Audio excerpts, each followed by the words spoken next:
And এটার মধ্যে feature অনেক বেশি অফার করছে। আমরা আরেকটা জিনিস তো আসলে দেখা উচিত ছিল, পেছনের চাকার কন্ডিশন, পেছনের ডিস্ক ব্রেক অ্যান্ড এবিএসের রিং দেখা যাচ্ছে।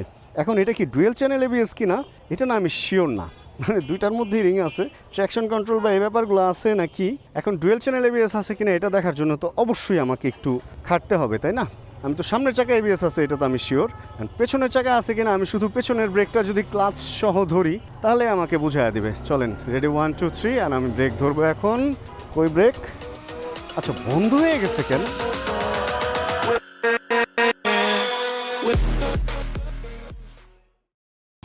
আজকে আমরা যে বাইকটা নিয়ে এখন ভিডিও করতেছি এটা হচ্ছে একটা হিরো এক্সট্রিম 4V। এই বাইকটা হঠাৎ করেই ছোট ভাই হয়ে গেছে, মানে এটা রাফসান ছোট ভাই না, এটা হচ্ছে হিরো এক্সট্রিম 4V ছোট ভাই হয়ে গেছে। কারণ হিরো এক্সট্রিম এই 4Vর একটা বড় ভাই সামনে আসার কথা, অনেক গুঞ্জন, অনেক কথা, অনেক কিছু আসবে আসবে আসবে, বাট আসে আর না। তো যাই হোক, ছোটো ভাই এখন মার্কেট কাঁপাইতেছে। আগে এটাই একমাত্র ভাই ছিল, এখন ঘরে যখন বড় ভাই আসবে বা আসার একটা ব্যাপার থাকে, মানে ধরেন আপনি এক ছেলে, এখন আপনার বাসায় আরেকটা ছেলে হবে, এমন যখন গুঞ্জন শুরু হবে, পেটে যখন চলে আসবে, তো তখন তো আপনি বড় ভাই হয়ে যাবেন। ঠিক ওরকম বাইকের ব্যাপারে আবার যেটা পরে আসে বা বেশি সিসির আসে ওইটাই বড় ভাই হয়ে যায়। তো সময় হচ্ছে 5:50, মোটরসাইকেলের ঘড়িতে 7,873 কিলোমিটার একটা বাইক চালাইতেছি। মোটামুটি 7,800, তার মানে প্রায় 8,000, আর 6,000 পার হওয়া মানে একটা বাইকের ব্রেক ইন পিরিয়ডের যেই ব্যাপারগুলো আছে, স্মুথ হওয়া বা যদি আপনি অত যত্ন নিয়ে না চালান তাহলে নষ্ট হওয়ার যেই টাইমটা, ওই টাইমটা হয়ে যায় এটা যেই কিলোতে চলে। তো এই জন্য আমরা আজকে এই বাইকটা নিয়ে বেরোইছি। বাইকটা নিয়েছি বাইক ফেরি থেকে, আর এটা একটু চালায় দেখবো কি অবস্থা। তবে আমি একটা জিনিস বলবো যে এটাকে ছোট ভাই বড় ভাই যাই আপনারা বলেন না কেন, এক্সট্রিমের মোট 3টা মডেল এখন আছে। এর মধ্যে 2টা মডেল বাংলাদেশে আছে, একটা এক্সট্রিম 125 অ্যান্ড এক্সট্রিম এটা হচ্ছে 160 4V, আর আরেকটা আসার কথা আছে 250 মেবি, ওটা 250 সিসির। এখন যেটা বলতেছিলাম, এটাকে মেজো ভাই বা ছোটো ভাই যাই বলেন না কেন, আমি এটারে বলবো আসলে গরিবের বন্ধু, মানে গরিবের শাহরুখ খান বলে না, তো ওরকম গরিবের বন্ধু। কারণ এটা মোটামুটি রিজনেবল প্রাইসে একটা বাইক আপনাকে অফার করতেছে, যে বাইকটা হচ্ছে ভালো একটা বাইক বলতে গেলে। আমি এই বাইকটা খুব অল্প কিলোর বাইক চালাইছি, যেমন 200-250 কিলোর বাইকও চালাইছি, 4-5 হাজার কিলোর বাইকও চালাইছি, অ্যান্ড বিভিন্নভাবে টেনে দেখছি। বাইকটা স্মুথ অ্যান্ড বাইকটা মোটামুটি রিলায়েবলও বলা যেতে পারে। অ্যান্ড হিরো যথেষ্ট পরিমাণ ভালো সার্ভিস দেয়, যে কারণে হিরোর বাইক কিনলে মোটামুটি সার্ভিস ভালো পাওয়া যায়। হিরোর এমডি সাহেব যিনি আছেন, উনি বাইকারদের সাথে সুন্দর একটা সম্পর্ক রক্ষা করে। তো সার্বিক আমি দেখছি হিরো একটা সুন্দর কমিউনিটি বাংলাদেশে করতে যাচ্ছে বা অনেকটা করে ফেলছে। যদি এভাবে চলতে পারে তাহলে আগামী 2 থেকে 4 বছরে হিরো কমিউনিটিটাও বাংলাদেশে একটা স্ট্রং কমিউনিটি হবে বলে আমার মনে হয়, এরকমটা ধারণা করতেছি। যাই হোক, চলুন আমরা দেখি আছে কি এই বাইকে। এই বাইকটার কিন্তু 2Vও ছিল এর আগে, 2 ভ্যালভেটটাও ছিল, ওটা আমার অতটা ভালো লাগতো না। অ্যান্ড এই 4 ভ্যালভেটটা যখন আসছে, এটা লুকস, কালার অ্যান্ড সব কিছু সুন্দর করছে, অ্যান্ড অনেকগুলো কালারে আসছে। এটা একটু আরও ডিফারেন্ট কালার, একটু গোল্ডেন গোল্ডেন একটা ব্যাপার আছে।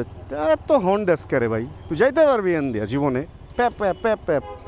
তো হিরো এক্সট্রিম 125-এ আমার একটা অবজেকশন ছিল হচ্ছে ওদের লুকিং গ্লাস নিয়ে, আর এইটার লুকিং গ্লাস যথেষ্ট পরিমাণ স্মার্ট, মানে এটার মুভমেন্টও স্মার্ট অ্যান্ড অনেক স্ট্রং, অ্যান্ড এটার যেই আছে স্ট্যান্ডগুলো আছে এগুলোও ছোটো অ্যান্ড স্মার্ট, অতটা ছড়ানোও না।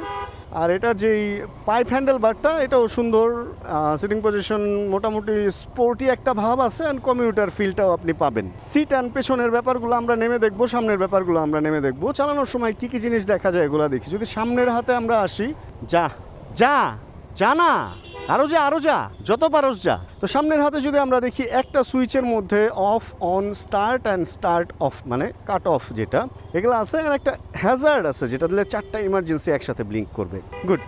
ডান হাতে আমি খুশি। আর এটা তো থ্রটল, অ্যান্ড এটা হলো ব্রেক পারফরমেন্স মোটামুটি ভালো, সামনে চাকা এবিএস আছে অ্যান্ড পেছনে ডিস্ক। তাহলে আমরা ইমার্জেন্সি থেকে বের হয়ে যাই। অ্যান্ড যদি বাম হাতে আসি, ক্লাচ তো আছে, ক্লাচ মোটামুটি স্মুথ, মানে একদম খুব নরম আমি বলবো না, স্লিপার ক্লাচের মতো অত নরম না, বাট স্লিপার ক্লাচের মতোই অনেকটা। বাংলাদেশে আসলে 150 সিসি সেগমেন্টের বাইকে স্লিপার ক্লাচ আর নন স্লিপার ক্লাচ ভাই একই রকম লাগে আমার কাছে, ওরকম আহামরি কিছু না, জাস্ট হালকা একটু এদিক সেদিক ওরকম। মানে স্লিপার মানে যে একদম আপনাকে অন্য ফিলে নিয়ে যাবে ওরকম আমি এখনো পর্যন্ত কোনোটা পাই নাই ভাই, সত্যি কথা। এরপরে সামনে আছে পাসের মধ্যে আর কিছু নাই। আর এখানে উপরে আর নিচে হেডলাইট ওঠানোর জন্য আলাদা একটা সুইচ আছে, আর আছে এখানে হচ্ছে একটা ইন্ডিকেটর, আপনি বামে দিয়ে রিলিজ করতে গেলেও একটা সুইচ পাবেন, ডানে গিয়ে রিলিজ করতে গেলে এই মিডল সুইচটাই দুই পাশ থেকে রিলিজ করবে। একটা হর্নের সুইচ আছে যেটার মধ্যে একটা হর্ন দেওয়া হয়েছে, এই আপনার কাজ। আর একটা মিটার আছে, মিটারের মধ্যে হচ্ছে দুইটা সুইচ, একটা মেনু, একটা সিলেক্ট। আর যদি মিটারে কী কী আছে দেখি, আমরা এখানে আরপিএম এর কাটা দেখতে পাচ্ছি, নিচে স্পিডো মিটার, অ্যান্ড তারপরে হচ্ছে গিয়ারও মিটার, মানে গিয়ার দেখা যায়, ওডো মিটার, ওডো ছাড়াও আরও দুইটা ট্রিপ মিটার আছে, অ্যান্ড ওডো আর ট্রিপ মিটারগুলো একই জায়গায়, আপনি যে কোনো একটা দেখতে পাবেন। ফুয়েল গজ আছে, ঘড়ির টাইম দেখা যায়, গিয়ার 4 নম্বরে আছে, অ্যান্ড এবার 5 নম্বরে দিলাম, এরপরে আর গিয়ার উপরের দিকে উঠে না, মানে হচ্ছে এটা একটা 5 গিয়ারের বাইক। 160 সিসি সেগমেন্টে এটা তো 5 গিয়ারের বাইকই হবে, তাই না? এটার মধ্যে যেহেতু রেডিয়েটার নাই, এটা যেহেতু প্রিমিয়াম সেগমেন্টের বাইক না, সেহেতু এটার মধ্যে আমরা 6টা গিয়ারও আশা করতে পারি না, এবং লিকুইড কুলও আশা করতে পারি না। এটা নর্মাল অয়েল কুলও না, এটা হচ্ছে একটা air cool bike. And normal oil cool আর এয়ার কুল আসলে একই জিনিস, জাস্ট একটা রেডিয়েটার এক্সট্রা থাকে। আর যেহেতু মার্কেট টার্গেট বন্ধ, সেহেতু আমরা এইদিকে কোনো এক জায়গায় দাঁড়িয়ে বাইকটাকে একটু বাইরে থেকেও দেখে ফেলি আসলে হাউ ইটস লুকস। আমরা ফার্স্টে 1 নাম্বার গিয়ারে থাকা অবস্থায় সাইড স্ট্যান্ডটা নামাবো। সাইড স্ট্যান্ডটা খুব বাজে জায়গায়, দেখেন এটা তুলে দেন এটা টান দিতে হচ্ছে। সাইড স্ট্যান্ডে কাট অফ সুইচ আছে, যেটা ভালো, বাট সাইড স্ট্যান্ডের মেজারমেন্টটা খুব বাজেভাবে করছে। ডুয়েল স্ট্যান্ড বা মেইন স্ট্যান্ড বা ডাবল স্ট্যান্ড আছে। সিট স্প্লিট না, তবে design looks like as split, but split না। ব্যাকলাইট ইজ গুড, দুই পাশে এরকম দেখা যাইতেছে, যখন আপনি ব্রেক ধরবেন তখন মাঝখানেরটাও জ্বলবে। Indicator smart, and silencer pipe smart. চাকার সাইজ একটু চিকন মনে হচ্ছে, হ্যাঁ 130। সিএটের জুম দেওয়া হয়েছে, আর এডি। ইঞ্জিন সাইজটা দেখতে ছোট লাগে, হিরোর ব্র্যান্ডিং করা। নিচে ইঞ্জিন কাউল আছে, অ্যান্ড বড় একটা ক্যাটালাইটিক কনভার্টার। সামনের চাকা বেশ স্ট্রং মনে হইতেছে, 100 সেগমেন্টের। 110 লাগতেছে, বাট এটা 100ই হবে। 110 হওয়ার কথা না, 100ই হবে। এই পাশে দেখা যেতেছে না, যদিও আমরা যদি এই পাশে আসি তাহলে হয়তো দেখতে পারবো। আচ্ছা, আর ঝুঁকে দেখতে ইচ্ছা হচ্ছে না, হবে জুম টুম লেখা, সাইজ হ্যাঁ 100। ধরো এটা জুম, আর 100 হোক, যাই হোক। আচ্ছা, দুটো ডিআরএল আছে এটার মধ্যে দুই পাশে, আর এখানে আপার ডিপার সেম ইন্ডিকেটর। সামনের লুক আমার ভালো লাগে নাই, হেডলাইট লুকটা ভালো লাগে নাই। ট্যাঙ্কের নাদার সব কিছু ওকে, হ্যান্ডেলটা একটু চওড়া লাগতেছে এমনি বাইরে থেকে দেখে। Muscular tank, and back look, পেছনের লুক সুন্দর। একটা টায়ার হাগার আছে, অ্যান্ড বাইকটা হচ্ছে 69 সিরিয়ালের। এই তো এই, তবে এই জিনিসগুলা যেই টাইপের মানসম্মত দিচ্ছে, কালার যদি কোনো কারণে উঠে তাহলে জং পড়বে। এই ধরনের চ্যাসিগুলো জং পড়ে, এই হলো একটা সমস্যা। অ্যালুমিনিয়াম চ্যাসি না তো, এটা শুধু এই বাইকের জন্য না, এটা সব বাইকেই এটা পড়ে আর কি। তো ওভারঅল বাইকটা হচ্ছে এইটা। এখন এই অবস্থার একটা বাইক, আমি এটার প্রাইসটা এখন আপনাদেরকে বলতে পারতেছি না, গুগলে সার্চ করলে আপনি প্রাইস পাবেন।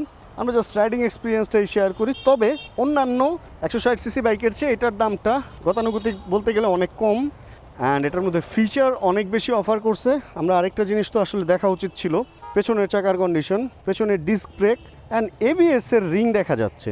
এখন এটা কি ডুয়েল চ্যানেল এবিএস কিনা এটা না আমি শিওর না, মানে দুইটার মধ্যেই রিং আছে। ট্র্যাকশন কন্ট্রোল বা এই ব্যাপারগুলো আছে নাকি, এখন ডুয়েল চ্যানেল এবিএস আছে কিনা এটা দেখার জন্য তো অবশ্যই আমাকে একটু খাটতে হবে, তাই না? আমি তো সামনের চাকা এবিএস আছে এটা তো আমি শিওর, পেছনের চাকা আছে কিনা আমি শুধু পেছনের ব্রেকটা যদি ক্লাচ সহ ধরি তাহলে আমাকে বুঝাইয়া দিবে। চলেন, রেডি 1 2 3, আর আমি ব্রেক ধরবো এখন। কই ব্রেক? আচ্ছা, বন্ধ হয়ে গেছে কেন? আবার ক্লাচ ধরলাম, পেছনের চাকা এবিএস আছে, ডুয়েল চ্যানেল এবিএস। ও মাই গড, এই বাইকটা ডুয়েল চ্যানেল এবিএস বাইক। আমি জানতাম সিঙ্গেল চ্যানেল এবিএস, মানে এর আগের মডেলটা সিঙ্গেল চ্যানেল এবিএস ছিল, বাট এটা ডুয়েল চ্যানেল। আরে ওয়াও, বাট টিসিএস নাই সম্ভবত। তবে যা আছে এই বাইকটার মধ্যে অনেক কিছু অফার করছে ভাই। যে দামে এই বাইকটা যা দিতেছে এটা একটা সুন্দর ডিল। অ্যান্ড হিরো যদি এভাবে ওদের সার্ভিস ধরে রাখতে পারে তাহলে হিরোর জন্য সামনে সুন্দর ভবিষ্যৎ আসতেছে। আর যদি না ধরে রাখতে পারে ভাই, এটা তাহলে ওই যে বাজাজের মতো অবস্থা হবে। 2000 সাল থেকে 2010 পর্যন্ত বাজাজ বাংলাদেশের মার্কেটে যে রাজত্বটা করছে, 2014-15 পর থেকে, বিশেষ করে 16 পর থেকে যেভাবে সে মার্কেটটা হারাইছে, তো ওই অবস্থা যাতে আমরা দোয়া করবো যাতে ইন্ডিয়ান কোম্পানি আরেকটা হিরো ওদের সাথে ওইটা না হয়। আমার ভালো লাগে আশপাশের দেশ যদি বাংলাদেশে ভালো বিজনেস করে, বা এটা আমাদের জন্য ভালো হয়। হিরো কিন্তু সরাসরি হিরো বাংলাদেশ।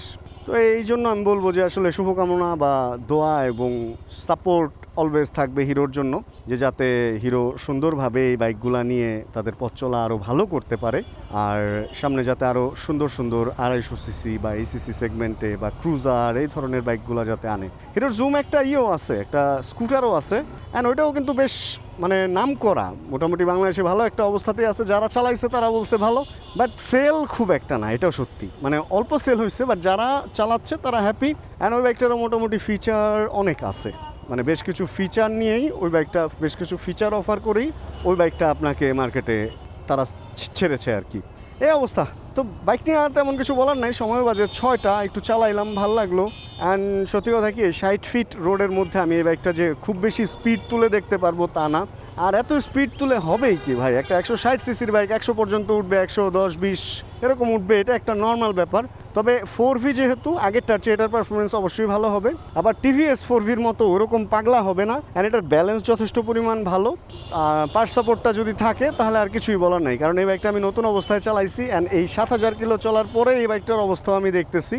তো নতুন অবস্থায় এর চেয়ে অনেক বেশি স্মুথ থাকে, অ্যান্ড এই 7000 কিলো অবস্থায় হয়তো এই বাইকটা সার্ভিস করা নাই, একটা সুন্দর সার্ভিস দিলে এই বাইকটা আবার নতুনের মতো হয়ে যাবে, কারণ ইঞ্জিনের সব কিছু ঠিক আছে, কিন্তু হয়তো মেজারমেন্ট বা এই সমস্ত জিনিস একটু লুপ টুপ করলে আর একটু সুন্দর স্মুথ হবে। কারণ এটা দোকানে পড়ে থাকা বাইক, এতদিন পরে আমি বের করছি, ঈদের ছুটিতে এই বাইকটা বের হয় নাই, স্টার্ট দেওয়া হয় নাই, তেল ছিল না, দেখলাম স্টার্ট হচ্ছিল না, পরে তেল দেওয়ার পরে স্টার্ট হয়েছে। তবে সার্বিক আমি বলবো ওকে। আর আমরা এই ভিডিও আর বড় করব না আজকে, নেক্সট টাইম এই বাইকটা নিয়ে আমি আবার বের হব অবশ্য, ওই দিন হয়তো একটু বড় রাস্তায় গিয়ে সুন্দর মতো চালায় একটু দেখবো যে রোড প্রেজেন্স বা রোডে এটার পারফরমেন্সটা কীরকম অন্যান্য গাড়ি এবং বাইকের সাথে। আজকের ভিডিওতে থাকে তাহলে এখান থেকেই বিদায় নেই, হোপ রাখতেছি এই ভিডিওটা আপনাদের ভালো লাগছে, আর ভিডিও যদি ভালো লাগে ছোটো করে একটা লাইক দিয়ে দিন, চ্যানেলে যদি নতুন হন সাবস্ক্রাইব বাটন চাপ দিয়ে হয়ে যায় আমাদের family member.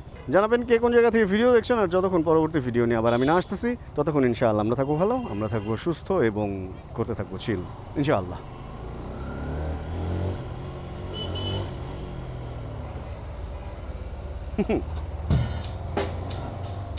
Bro, check the mic and make sure it sound right, boys.